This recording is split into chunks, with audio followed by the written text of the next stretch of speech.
The heavy rain pounding on the roof of the armored SUV sounded like a ticking clock, but I couldn't hear it over the violent roaring in my own ears.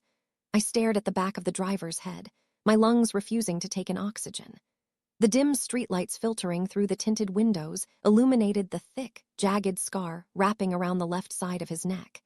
It was the exact spot where I had driven a shattered wine glass deep into his throat 24 months ago. I remembered the sickening sound of it.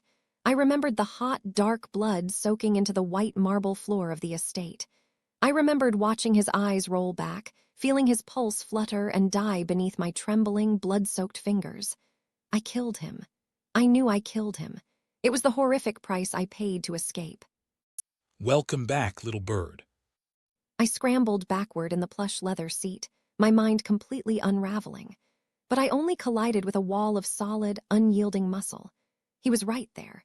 His strong arm immediately wrapped around my waist like an iron band, pulling my violently shaking body flush against his chest. The heavy, intoxicating scent of dark amber surrounded me, trapping me in the luxurious darkness of the backseat. He buried his face in the crook of my neck, inhaling deeply, savoring the absolute panic radiating off my skin. Why do you look like you have just seen a ghost? How Wasil is breathing. I watched him die. You were always so beautifully violent, so desperate, but you never knew how to clean up your own messes. He told me he had the best surgeons on standby that night. He dragged Silas back from the edge of the abyss, stitched him together, and kept him on a leash just so he could open the car door for me tonight. A wave of pure, suffocating nausea hit me. It was a display of absolute, godlike control. He didn't just own my sister. He owned my deepest sins. My guilt, my nightmares, the trauma that kept me awake every single night. It was all for nothing. He had orchestrated the entire illusion.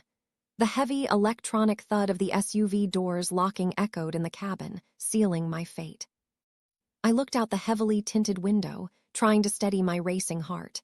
But the wet, neon lights of Seattle were fading. We weren't getting on the highway.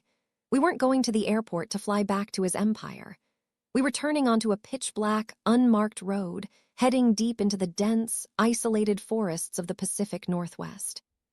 I pressed my hands against the glass, the cold seeping into my bones. I asked him, my voice completely devoid of hope, where we were going. We aren't going home. We are going to the place where he first broke me.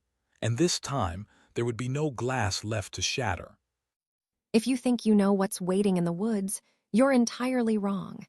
Episode 6 will cross a line you didn't see coming. Hit subscribe and follow, because the real isolation is about to begin.